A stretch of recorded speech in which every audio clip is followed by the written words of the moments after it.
Hi, everyone, and welcome to this week's edition of The Loop Live, where every week Mediacom brings you an inside view of the marketing world from some of the best thinkers in the region. We're aiming to give you an even mix of inspiration and practical advice that you can apply to your marketing right now. Today, I'm really excited to welcome two brilliant speakers. First of all, we've got one of our clients, David Griffiths from Uber Eats. He's the head of marketing for Uber Eats in Australia and New Zealand. And with him, we've got Matt Vogels, our Chief Growth Officer from Australia and New Zealand. And they're going to be talking to us and sharing Uber Eats' path to growth and what this has meant for their marketing strategy in 2021. We're going to go straight into it, but if you've got any questions, please can you use the LinkedIn chat function, post your questions in there, and we'll try and respond at the end if we've got time or follow up later on. Thank you very much. Enjoy the session. Hey, thank you very much, Mark. Hello, everyone. Thank you for joining us. And David, good to be sharing the stage with you, mate. Thank you for being here. Look, David, I'll kick us off and give us some framing for the broader session. I know you and the team are often asked to share learnings and a look under the lid at Uber. And I think it's really because it's such an enviable brand, but also one that's so successful as a business. And, in our discussions together, that's really shaped the session that we're going to kick into today. I think what I'll get your help with first, though, is just the obligatory tech check. So if you can just let me know if you'll be seeing the presentation come up in a moment.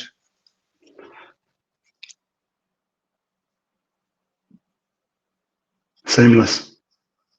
Perfect. David, we're off to a good start. Hey, good. Look, everyone, I'll open up with what David and I will be talking about today. Because the one thing that's really stood out in our discussions with David and our chance to work together is just how Uber Eats approaches growth. And today's session is about sharing insights into just the broader business focus on growth, but then also what's happened in 2020 and 2021. Because, something, David, I've taken a lot out of our conversations is just the relentless approach and rigor to how Uber Eats grows, but also how this journey has been shaped in 2021. And so you'll forgive the only set of puns I use, but the best way I could capture it is just how you've managed to drive a growth agenda when the directions keep changing. And look, to everyone on the call, I just want to take a moment to set the scene and why I think this conversation with Uber matters so much. Because we're seeing this same growth focus and opportunity across all categories. The growth agenda is something that, there's never been more opportunity for marketing to lead or own. But we also see there's this overarching tension. There's this tension between, on one hand, how much growth marketing can create, but also the challenge in actually creating a marketing strategy that delivers it. Because we know on that first hand that actually marketing is king right now. We know that in digitally led economies where customer experience matters, we see on average marketing contribute up to 80% of enterprise value. So it's a compelling case for marketing investment and growth strategies. But we also know from all the brands we work with in Oz that actually many brands struggle to unlock this and to quantify this opportunity, both how they unlock personalization. We know Australian companies say 65% of them don't feel set up, through to how they define growth audiences, actually challenging to get clear and make connections between all the technology. So, more broadly, it's a shared opportunity and a challenge. And while these are broad trends, it's also really relevant to the topic we're talking about today and the challenges and opportunities you face, David, with Uber Eats. And so, I think the first thing we'd love you to share is just as a lead in the business and at the front of this growth agenda, what are some broader business observations and challenges you've seen as Uber Eats in approaching growth? Thanks, Matt. Afternoon, everyone. Pleasure to be here. I think it's a big question. Growth is obviously something that every successful business wants. And for us at Uber Eats, the last, I suppose, 18 months, as for a lot of companies, a lot of businesses have been extremely challenging. I think some of the areas we really try and focus on when we're looking at at Growth is obviously we've got two sort of main focuses. First one is around what we do with the customers we've actually got. And the second one, obviously, we focus a little bit more on sort of new areas. We'll talk a little bit more in a couple of slides' time around the strategies and and how we implement those within our business. But I think to give a bit of context to those that don't know Uber Eats as well, obviously we're part of the Uber brand, and we've been in Australia and New Zealand now for just over 5 years. We sort of burst onto the scene. And that word growth is something as a business that we've definitely seen as a business in those 5 years. We came in as a sort of number 4 in the category, and over the sort of first 18 months to 2 years, we really went quite fast to being number 1, and we've maintained that sort of market leading position. It's something we're really proud of, but something we sort of get up every day and we make sure that we work hard not to lose, because one of the key things when you are at the top is you've got a lot of stiff competition trying to nibble at your heels and trying to take a little bit of the pie, so to speak. Yeah, nice. Hey, thank you, David. And you've actually mentioned as part of that, though, that this broader growth agenda that you framed up actually then feeds directly into what you look at in marketing. And I wondered if you could give us just a bit of a sense of these 3 priorities that you've called out for us. Yeah, no worries. I touched on these earlier, and I think the first 2 will be a sort of key for a lot of businesses. It's protect the base, the first one. So all those customers that currently use Uber Eats, how do we make sure that we maintain and keep those coming back to Uber Eats, and making sure that they enjoy the service that we give them.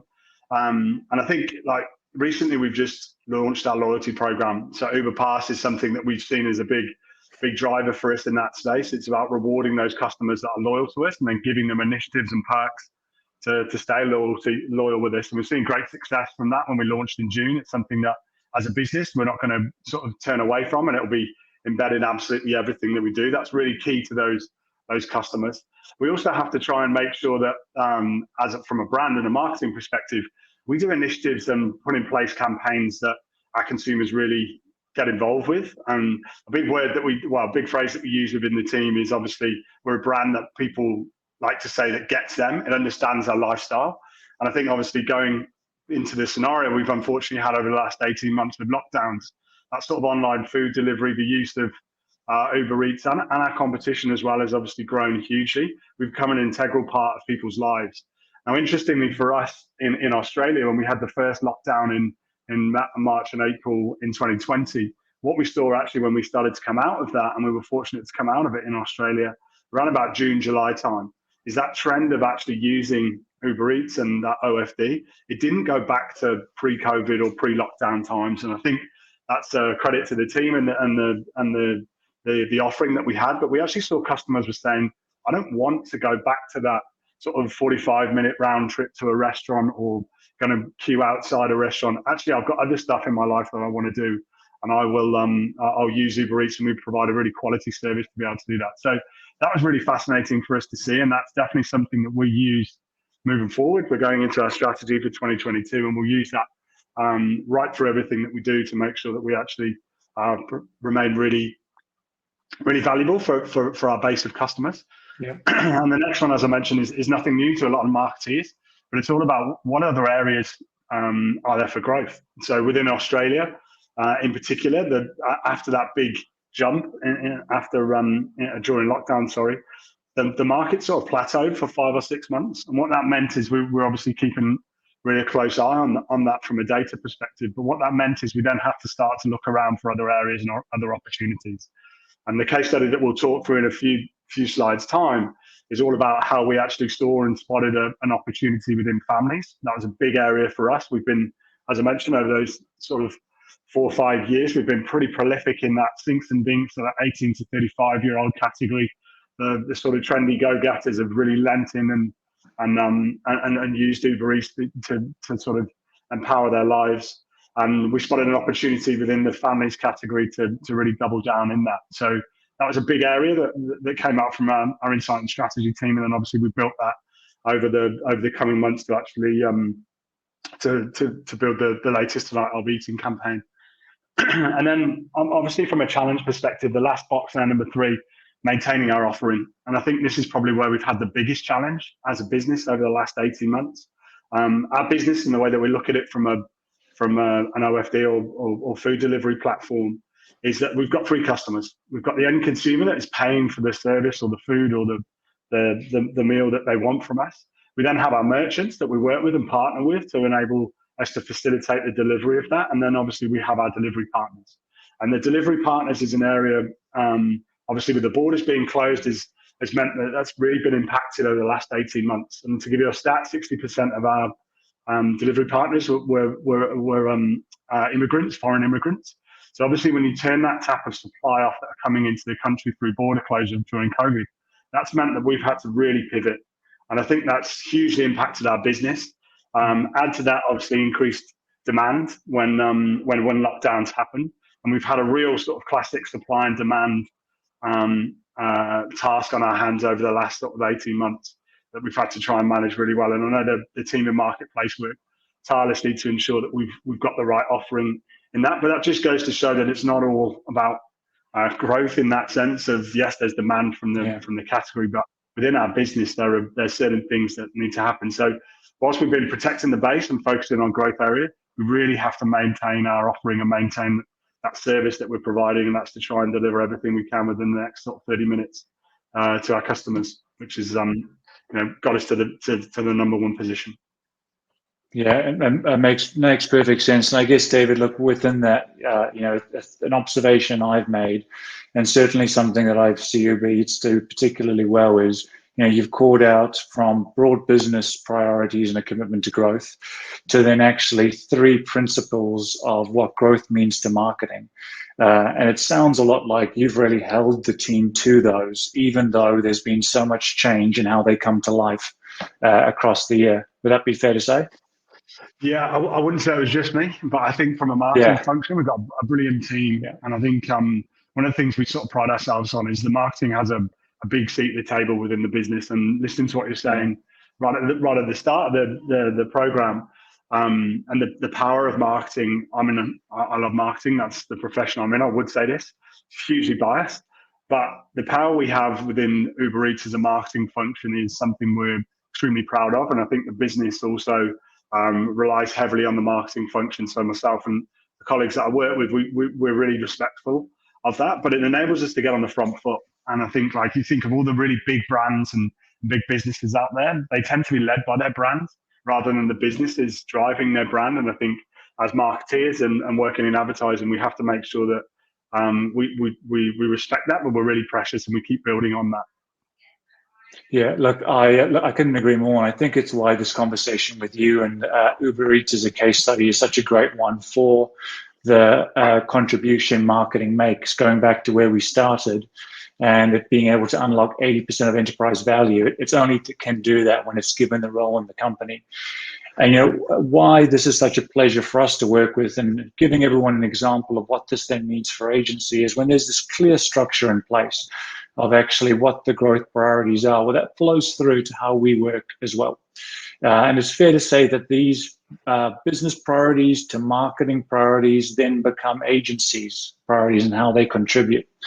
And if we look top line this year at what that's meant for us, I would say there's really three key points there. That's the word I'm trying to say. So, David, your first point about combating the rise of choice and how we deal with this, well, really for us in agencies, that's about the brand and how we do best by your brand and the power of the brand, both in terms of the scale, but its local relevance and the local relevance of the creative. And we've got a great example coming up, but how we're able to create an asset suite that turns up in the right moment at the right time. And so that becomes our growth priority, to make sure we can deliver to this clear agenda you've set. The second one, when you speak about unlocking new growth and opportunities, what really clearly showed through, and you alluded to, is families, and how when we find new ways to grow, actually families presents the perfect opportunity. Besides just growing within the Sinks and Dinks audiences, we've got to find new growth audiences and new ways of doing that. I know from the stats you shared, families just really such a great moment for us where they were already organizing and ordering one takeaway a week. But less than 1%, I believe, were using Uber Eats as part of that. So as a growth audience, that becomes a clear priority that we can work on. And I think from the media agency side, that's just such a great opportunity for us, that clarity. Because what we can then do is actually look into their broader interests, their media behaviors, the right days to target them with, and what areas of focus we should be delivering on. So that's how that growth piece translates down to us. And then, of course, the third bit is it means we can actually activate this in an addressably led way. Uber Eats, more than most brands, has permission, but also that expectation to be personalized. So we can take all this really rich information and activate it with a media approach, which is addressably led. More personalized experiences, so it's a more effective growth strategy. And look, if I think across the year, that's something that we've worked really closely with you on, your team, and how we bring this to life. But I know we also wanted to share an example. And the most relevant example is just the success of Tonight I'll Be Eating as a campaign property. It's a campaign that's continued to deliver. David, I know you'll tee it up for us. But what we really wanted to talk about specifically was an example of these growth principles in action with the latest iteration of this campaign, which is with none other than the Wiggles. And David, if you don't mind maybe giving us a few anecdotes behind this campaign, but also for anyone across the markets that might not know the Wiggles as well known as they are in Australia, maybe just a one-liner on them. Yeah. So I'm actually a proud father of a 2-year-old. So the Wiggles are huge in my household. And obviously when we got the idea from our creative agency, it was one that jumped out. But essentially the Wiggles are probably arguably one of the biggest, if not the biggest, Australian sort of child performance band. It's been about 30 years, 30 to 35 years here in Australia.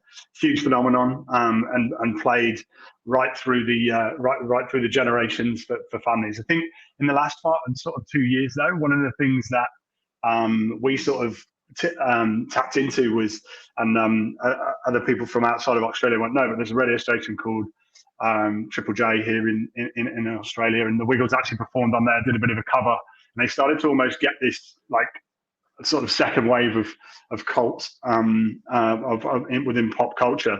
So I think that was something that fed into the creative agency. Our brief, as I mentioned, came from an insight in the strategy team, all around how do we tap into families. So the Tonight I'll Be Eating platform is now infamous. It's been running sort of 5 years here in Australia, and it does a really good job of picking celebrities, putting them in different situations, and having almost like a really big yin and yang in terms of the performance. So we've got the Wiggles being that sort of family piece, and then what we needed is something to sort of go against that. And I won't go into too much detail, but obviously someone that is infamous around the world in terms of critiquing of music and bands is Simon Cowell. So we brought together Simon Cowell and the Wiggles.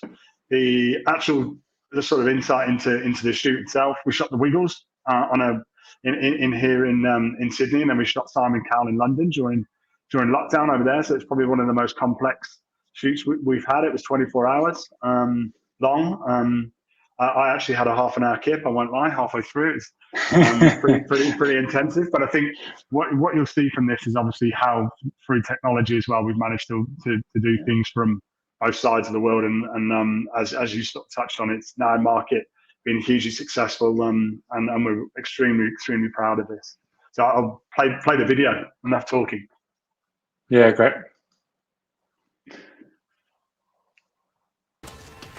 Tonight, I'll be eating 5 scrummy Thai curries with my friends. Have a beautiful day.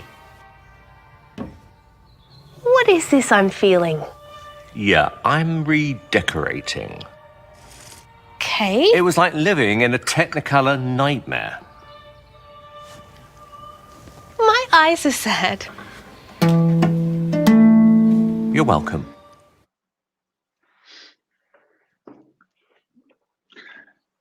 Awesome. I have to admit, though, a big part of me would actually have loved to have seen Simon Cowell and the Wiggles really get to meet in person.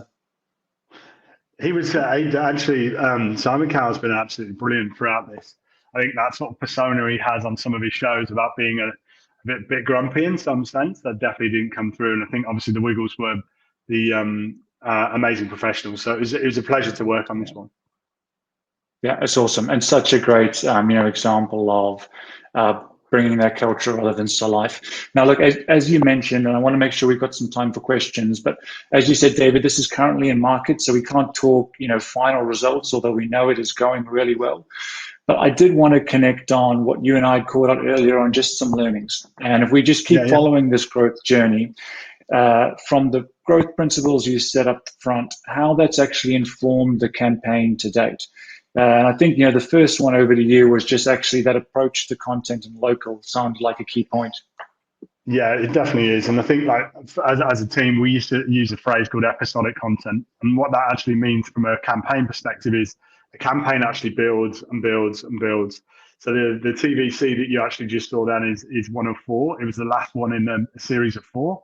The first 3 that were actually air over the first 12, 14 months of the campaign, they sort of set the scene. And then that one you actually saw was Simon Cowell getting his sort of own back on the Wiggles, who usually live in that bright life, and actually painting it all grey and being a bit boring. But yeah, every sort of layer across all the media touch points has an episodic approach to it. And Paul Lindsay, who works with us at MediaCom and the team, did a fantastic job of making sure that comes to life in media. So we're extremely grateful for that. Look, thank you so much. And I think that, really comes through in the next 2 points that the team's called out in the work and how they address that. A key theme in driving this growth agenda, one was just a really clear approach to accountability. So when it comes to the marketing investment, how we balance brand building reach versus actually very targeted growth. And, from this example, how we really maximize the opportunity with families and the right budget against it. But recognizing how much competition there now is in the category, and so doing a job across everyone for the Uber Eats brand. And then the second piece to that as well that we've really felt from this campaign so far and how it connects back to growth is just being very clear in the addressable approach and the addressable opportunity. Back to where we started, personalization matters more than ever. And when we call out someone like families, well, they've got really addressable moments for us to tap into, from key takeaway occasions being Sundays and how we connect with those, through to the types of content within that episodic content you just talked about, David, through to actually areas that we should be focusing on. And, an addressable approach helps us more than ever deliver to that. So that's really, I think, stood out, Dave, for you and me in our conversation so far. I want to make sure, though, as we've moved through this quite quickly, we do actually just stop, connect, and share some questions. I've got one for you straight away, and then we'll open up to the forum for anyone that has some, and I know some of the team will. But my first question is actually tied really closely to what we've been sharing, which is Uber Eats has built the category in Australia. It's built the category in most markets. But like you've said, it's a category that's actually seen so many new entrants come in, so much fragmentation and choice as well. And I just wonder, when you think about your advertising investment, does this change your approach to ROI? And what I mean by that is, actually, do you think of yourself still as building the category and look for that in terms of return, or have you become more pointed in what this investment means? Yeah, it's a really, really topical question because we, as I sort of mentioned, I think over the last, probably back end of last year, we were seeing a plateauing in the category. And obviously, if you like any business, you want to look at growth. One of the big things that we've looked at is doubling down and focusing on families within that OFD space. And then earlier this week, we've just made a big announcement of teaming up with one of the big grocery partners, which is Woolworths here, which gives you an idea of the shift in our focus from a business perspective. We're not just all about online food delivery. We actually want to push into grocery and alcohol and pharmacies and things like that. So I think to answer your question, we feel like the category in OFD, the growth is slowing. So we are super hungry for more growth. You have to go and look somewhere else, as well as keeping your eye on OFD. So growth remains hugely important. And when you hit that sort of roof or that plateau, then you have to look for other ways to do that. So it's a really logical step for us to push into grocery, alcohol, pharmaceutical delivery and things like that. Fantastic. Makes perfect sense. Guys, I've got a couple more questions, everyone, that I can keep chatting to David about. But look, are there any questions anyone would like to share and take this chance to ask David directly? Be kind.